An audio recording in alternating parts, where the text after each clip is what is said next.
Hey everyone, I'm super excited. I've got Lorrie Rivers here with me today. She has been coaching people with conditions like chronic fatigue syndrome or ME, and now most recently long COVID for about 20 years already. So she has just a wealth of experience and insight on this. And in addition to that, Lorrie had her own journey with ME/CFS. She lived with it, severe ME/CFS for 8 years before finally fully recovering. And then COVID came along. Lorrie got COVID and it developed into long COVID. So then she had to put those skills to work and eventually got herself fully past that as well. And from all that, Lorrie has put together a relief and transformation program. It's an online program for managing long COVID and ME/CFS, and a holistic health program, which is just an excellent resource for all the people out there who are unfortunately facing this. So it's just really amazing. So yes, it's a really great opportunity to have Lorrie here on the channel. So thank you so much, Lorrie, for taking the time to do this today. Well, Raelan, I absolutely love you. So I'm just so pleased to be here. Always.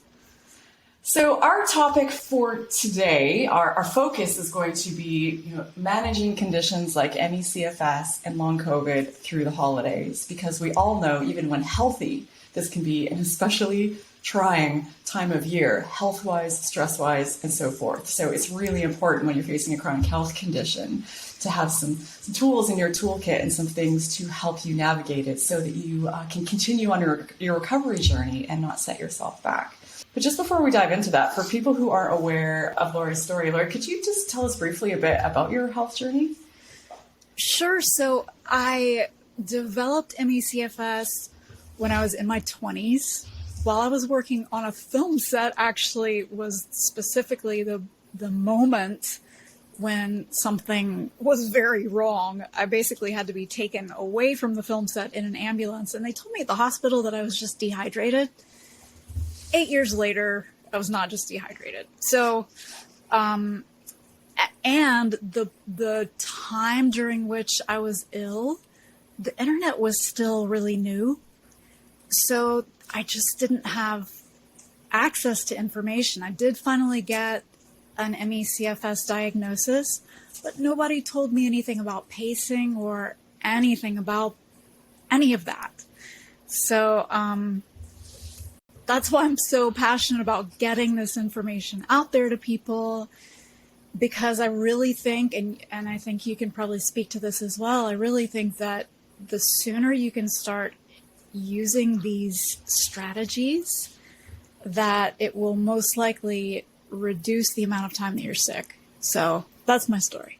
Well, you did a very good job of summing it up shortly. It's very difficult to sum up 8 years and an 8-year intense journey with severe illness. For those of you who want to learn a bit more about Lorrie's story, she's been on the channel before, and we did an in-depth discussion about her recovery and all the things that were contributed to her recovery. So I'll link it up on the screen here if you want to check it out and learn more.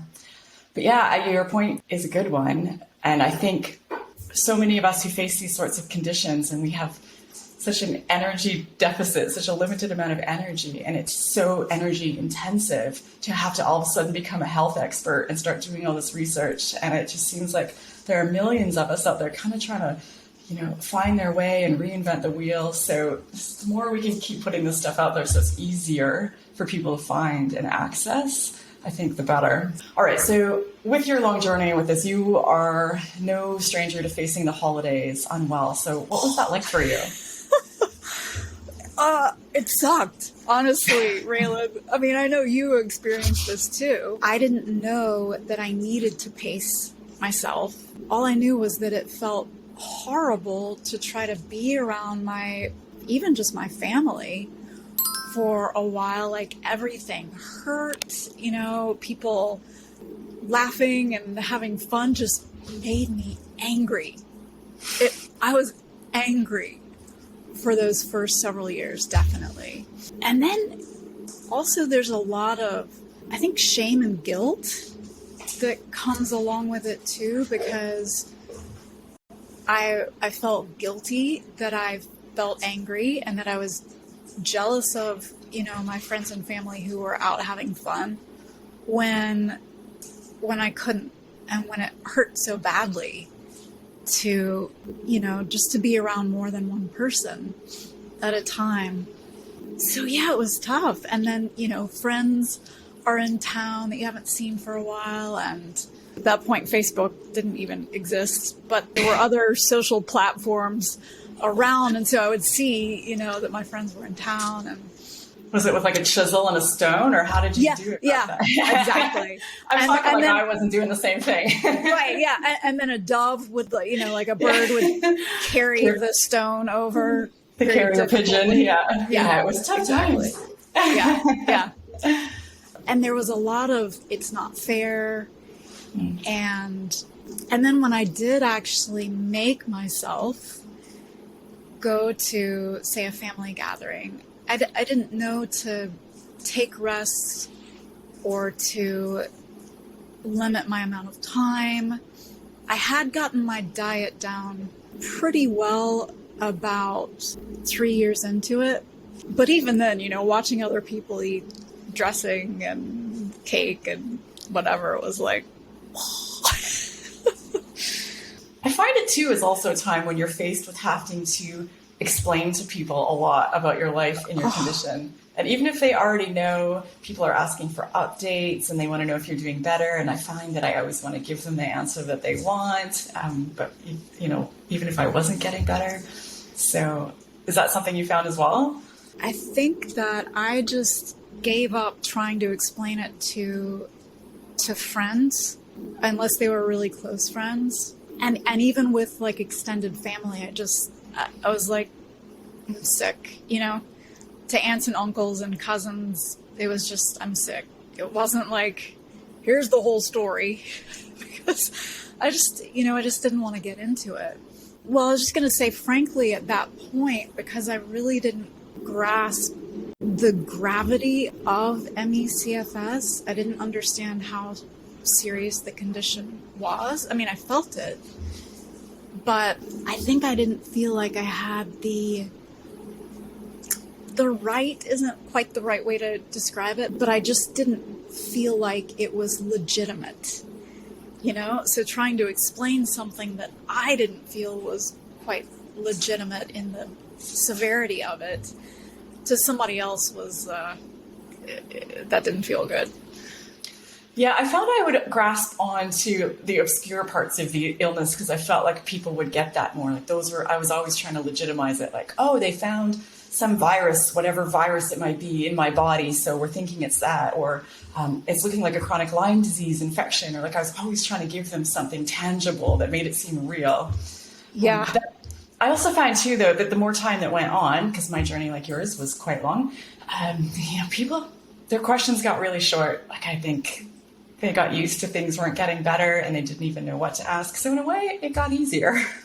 Yeah. And I also realized as I was getting ready for us to talk today that I really just cut myself off from most of my friends and, only communicated with a couple of family members and my boyfriend at that time.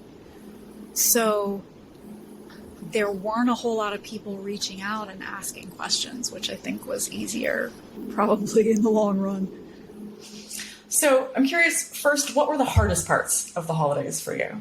I think that tension between wanting to go out and be merry and be around family and go to parties and be with friends, and at the same time, when I thought about physically doing that, I could tell that it was not a good idea.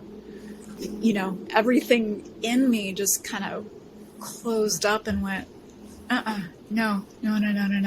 And then again, that feeling of I need to make myself do this because there's that thing that's going on in the back of my head that's saying you should be able to go out and hang out with people. It's just a matter of making yourself doing it. It's just mind over matter. Yeah, I think that's where, and I think we throw out cancer a lot because it's a common condition that people understand and respect the gravity of it. But in most of us, if we were facing something like that had a label that was legitimate to the broader public, we would probably be so much kinder to ourselves and give ourselves some slack, and people around us as well. You know, we wouldn't have these expectations of ourselves. But yeah, I think it's just, at least for me, that like, this is kind of gray area. No one really gets it. So it doesn't feel like a valid reason to stay home and skip the big family dinner or whatever. It's just another layer of pressure on us. Yeah, exactly. And then also just, you know, seeing people having so much fun and then just being home feeling like just death, feeling like death, and watching everybody else, you know, having fun, and then feeling guilty about being angry. So what parts of the holidays were you able to hold on to that were special to you? I think there were a couple of holidays where I just straight up didn't try to be around a lot of people. And I do remember one. I don't remember a whole lot of specifics from those 8 years, but some really stand out. But I do remember one year that I just said, hey, I just can't meet up with other people this year. So if you would like to see me, please, you know, come over, just you or just you and your, you know, significant other. And that worked out pretty well. And also I would just, because I was living with my dad at that point, he was taking care of me and my boyfriend at that time. And so I had them to make some hot apple cider just so I could smell it, because I couldn't tolerate drinking it, but just so I could smell it in the house. And also just playing music, Christmas music, you know, allowing myself to celebrate it in my own way, in whatever way I could. That was a very similar experience for me as well. I found that holidays and my experience of them can evolve. You know, I had a very rigid idea before of what they had to look like, and I thought that a simpler version wouldn't bring me much happiness, but I found over time that, you know, instead of going from the 10-foot elaborate tree that took all day to decorate to going to just like a little tabletop one that came pre-decorated with the lights on it, and I would just pop it up on top of something, made me happy just seeing it with the lights flashing and, you know, not going crazy with decorations. And, you know, we talked about food, and even just, you know, sometimes I think some traditions should evolve, because my family's traditions around food were just make copious amounts of baked goods, like brownies and cookies and all kinds of squares, and just everything packed full of sugar and white flour and all the stuff that we know is terrible for us. So it got me thinking about, you know, can I buy, or can I, when I was feeling better, make some healthier treats? And I noticed that people even appreciated that, because I think most people are a bit stressed about the amount of garbage that they consume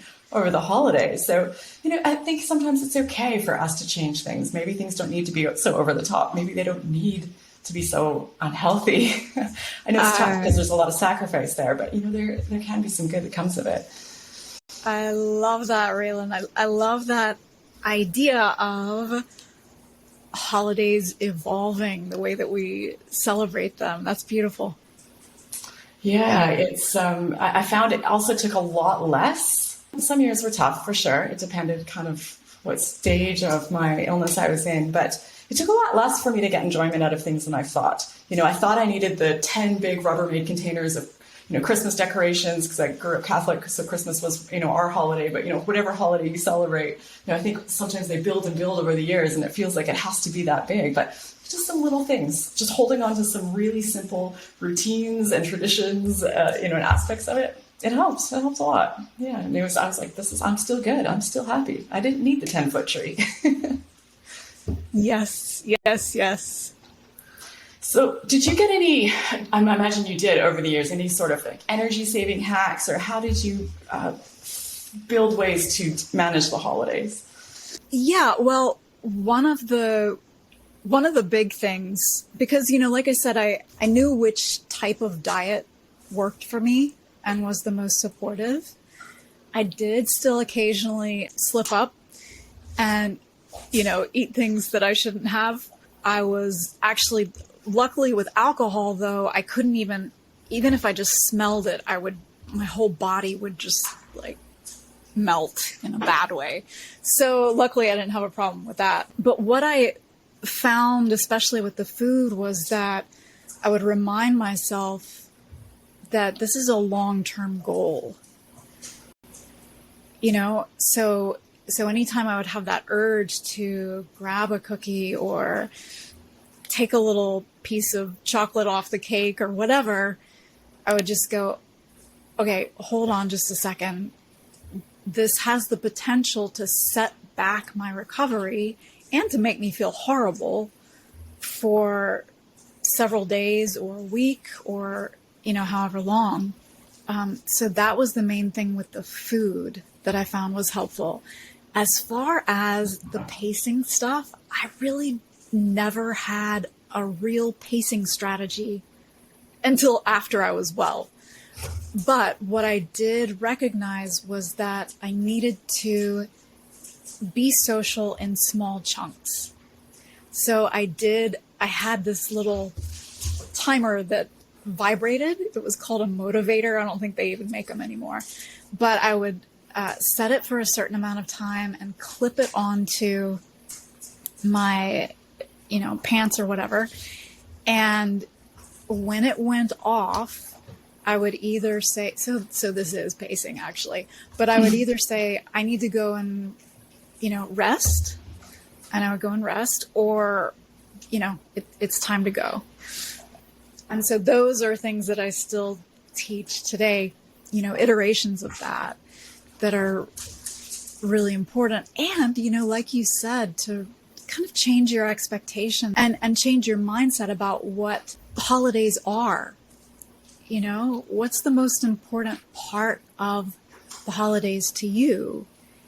And then put that as your priority, as opposed to making sure that everybody has the perfect present, or putting up the, you know, the 10-foot tree like you were talking about, or those things. So going back to prioritizing, whether that's spending time with your family or listening to the music or having a couple of decorations around, whatever that is.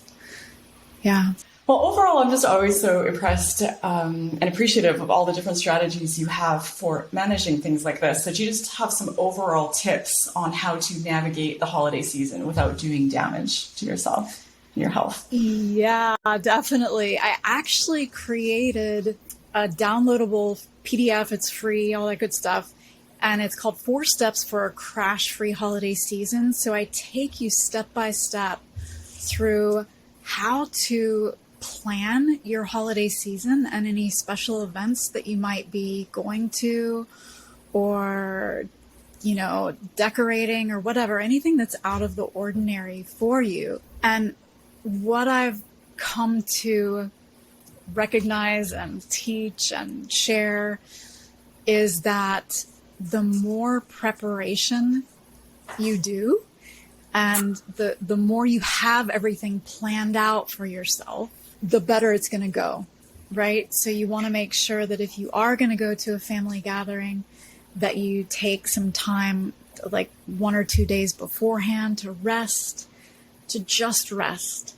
And then while you're actually there, you take your planned rests. You have a quiet place that you can go and literally lie down on your back and rest, without anybody else in the room, and not listening to a podcast either, like just resting, seriously. And that you have rest time planned out for yourself afterwards as well. And there are a lot more suggestions and strategies in that downloadable PDF.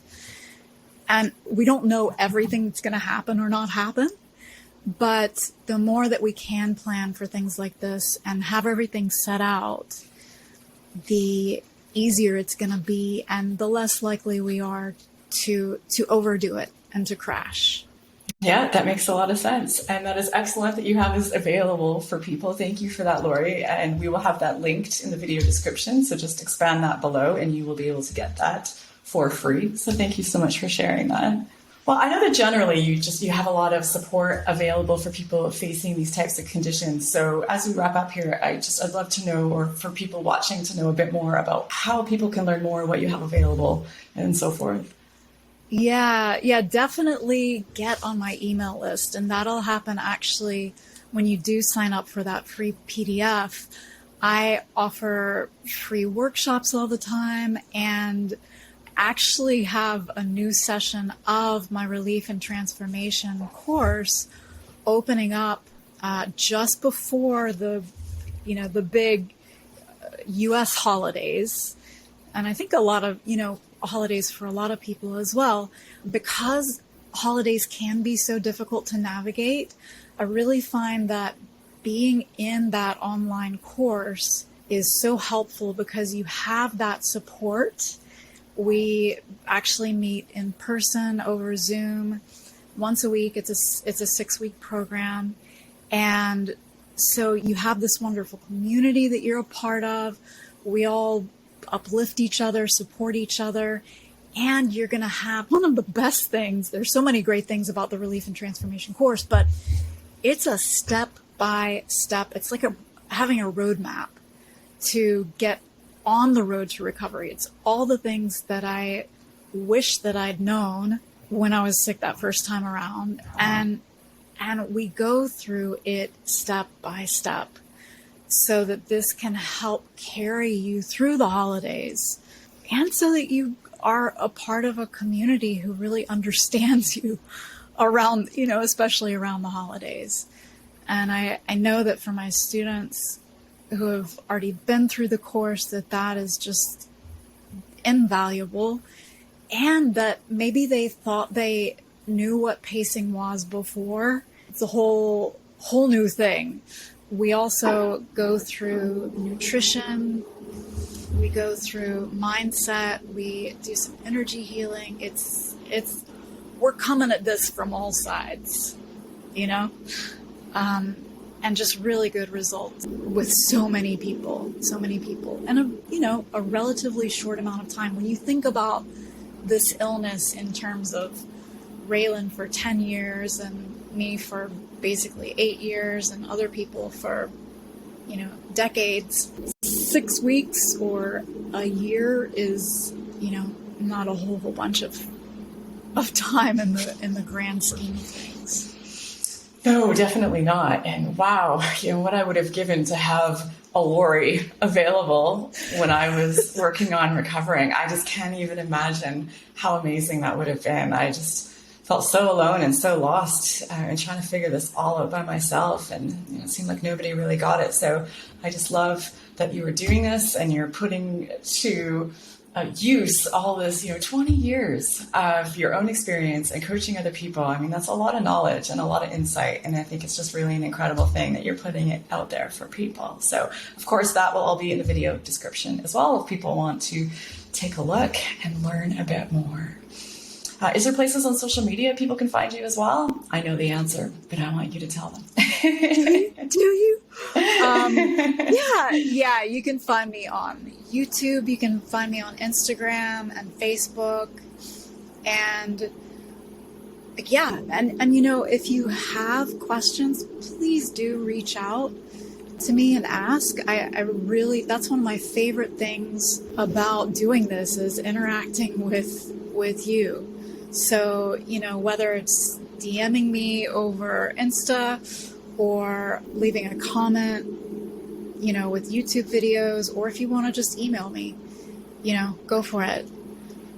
It might take me a little time to get back to you, but I always do.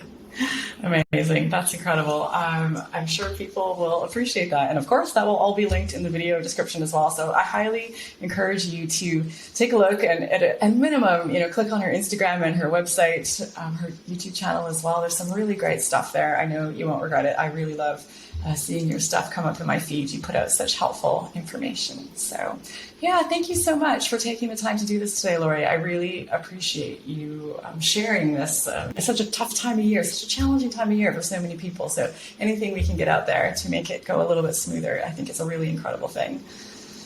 Definitely. Thank you so much, Raelan. Thank you for having me.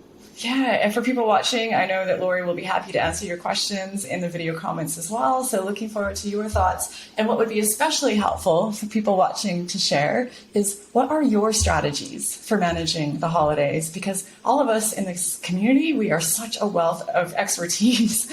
We all have learned so much. So it would be really great if we could start to collect some of this here so that we can learn from each other and tackle this season together. We can do this. We can have fun. We can focus on joy. We can keep our health on track and just have it be a happy, healthy time for us. So yeah, thank you to everyone who's watching. Thank you again, Lorrie. That's it for today, and I'll see you in the next video.